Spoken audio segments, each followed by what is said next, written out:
relação com o funcionário, eu não posso ter uma dependência emocional ou uma dependência de alimentar o meu ego. Ai, todo mundo me ama. Nossa, eu sou queridíssima. Ah, gente, pelo amor de Deus. Tem que me amar. Tem que me amar ou não são as pessoas que eu escolhi para ter meu convívio pessoal.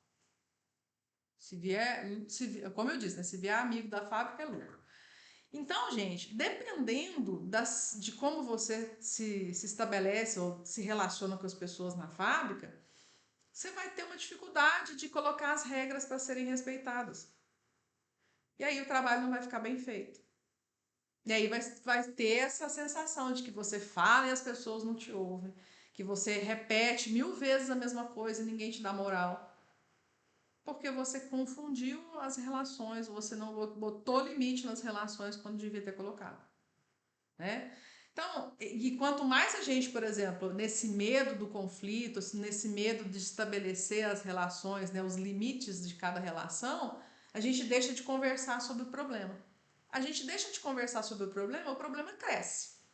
Ele não vai embora. Então ele pode estar pequenininho ali no cantinho e a gente ignora ele, de repente ele já é um monstro e a gente deixou ele crescer sem poder, ou sem ter ido lá resolver ele enquanto ele era pequeno. Tudo porque eu não queria gerar desconforto no meu funcionário.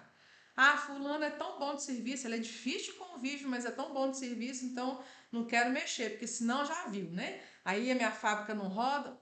Poxa, gente, estão na quinta série ou são adultos? Todos nós somos adultos aí nesse negócio. Então, esse é o primeiro ponto, que costuma ser a base de todos os erros.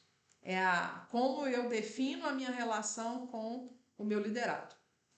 E aí, vem um segundo medo que quase como consequência é de não saber como conduzir.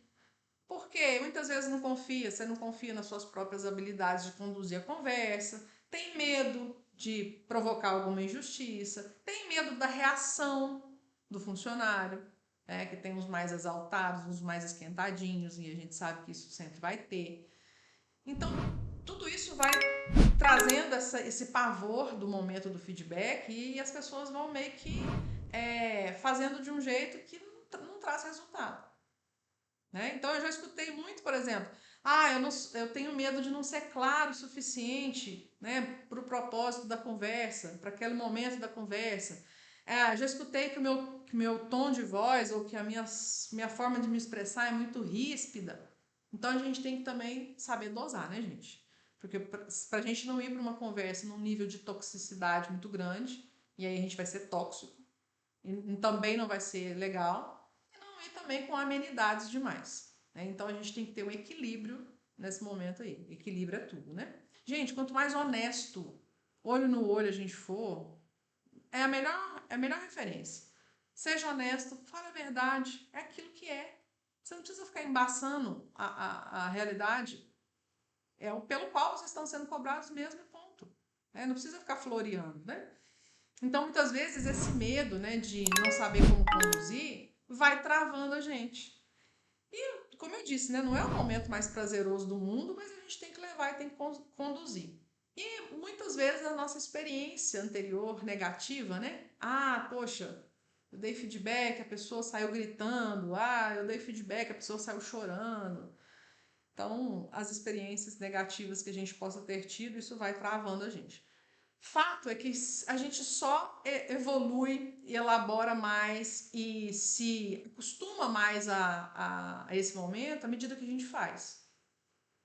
A gente fala das técnicas, a gente fala do como fazer, mas nada substitui você fazer e fazer e fazer e fazer. Hoje, inclusive lá na comunidade dos alunos, um mentorado perguntou assim: Aline, sou eu? Como é que ele falou, gente? Sou eu que tenho que conversar com o funcionário do meu liderado. Então, imaginem vocês, é um gerente e esse gerente tem supervisores abaixo dele e abaixo desse supervisor tem operadores. E aí a pergunta era, eu vou fazer o feedback com esse funcionário, o supervisor tem que estar junto? Eu falei, epa, peraí, quem faz feedback é o líder imediato. Então, tá ao contrário. Talvez você, enquanto gerente, possa ou não participar desse momento. Mas quem faz feedback com o liderado é o superior imediato, que é a pessoa que se relaciona mais próximo. Então, esse é um ponto também importante. Talvez você esteja aí desconfortável de conversar com o funcionário porque você nem convive com ele. Ele é liderado do seu liderado. Aí vem a bomba e você que está ali tentando desarmar a bomba. Só que não é assim que a gente desarma a bomba. Nós temos que ensinar o nosso liderado, que é supervisor, a também saber fazer feedback. Que aí a sua ferramenta de feedback vai ficar bem construída e, de fato, você está desenvolvendo novos gestores. Então, tem que ter esse cuidado aí bastante comum a gente ver gerente de segundo nível, ou seja, né, que é gerência de supervisão, gerência de coordenação, assumindo essa atividade do feedback, sendo que o líder imediato é que tinha que estar fazendo isso lá na prática. Né? Tem esse momento aí. Então, gente, muito cuidado. Muito cuidado, porque esse tipo de situação, você pode estar longe, né, distante desse liderado, vai passar um feedback, muitas vezes não tem a percepção real daquilo que aconteceu, do fato, né, envolvido no feedback. Então, você pode ficar aí realmente desconfortável na hora de passar esse feedback. Por que a gente tem que falar disso, né? E por que é um tema que geralmente a gente bate muito papo aí no direct, quando eu coloco caixinha também de perguntas, vocês interagem bem, que é o seguinte.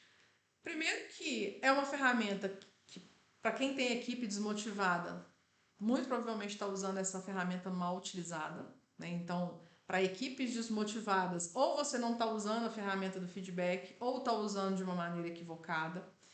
Se você não usa, a sua equipe vai ficar reativa, a produtividade vai ficar ruim, o ambiente de desconfiança, aquele ambiente pesado, né, que as pessoas ficam ali desconfiadas umas das outras, você desconfia do time, o time desconfia de você, então não é o melhor dos mundos. Então a ferramenta, de fato, ela é muito efetiva para a gente criar uma comunidade, né, para a gente criar um time realmente que está jogando no mesmo campo.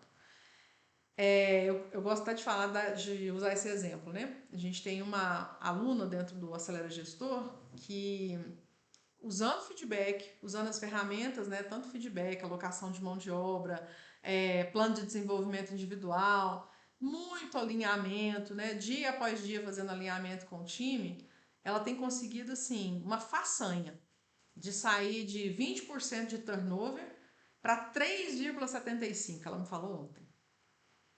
Então, vocês vejam, né? Uma situação que a gente vive hoje no Brasil inteiro. A gente tem mentorados no Brasil inteiro. Não tem um canto nesse país que não se fala de mão de obra.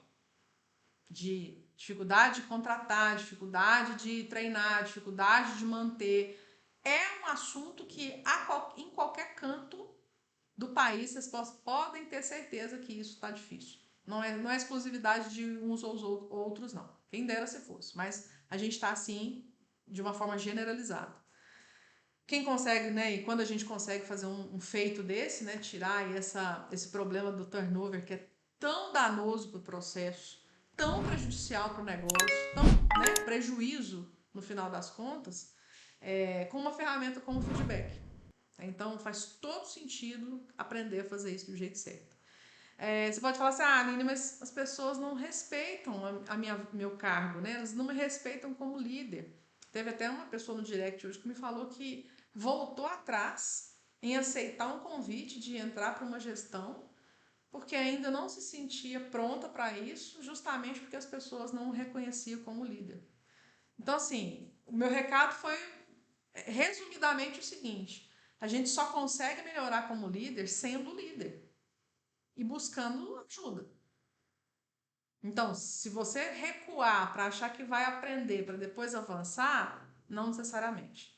Porque liderança, gestão industrial, a gente aprende fazendo, só que fazendo do jeito certo. Senão vira tentativa e erro, você vai ficar aí batendo cabeça alguns bons anos, né? Como eu fiz, tive que bater minhas cabeças aí durante muitos anos até entender que existia uma metodologia para tornar isso mais fácil. Então, e falando de confiança especificamente, gente, confiança não se perde, não. Confiança a gente conquista. E para conquistar confiança, a gente precisa se posicionar, a gente precisa estar no campo de batalha fazendo a coisa acontecer. Não é esperar quando for o melhor momento que eu estiver preparado para isso. Então, muito cuidado quando esse tipo de situação te deixa paralisado a ponto de não querer, inclusive, assumir uma responsabilidade. Cuidado com isso.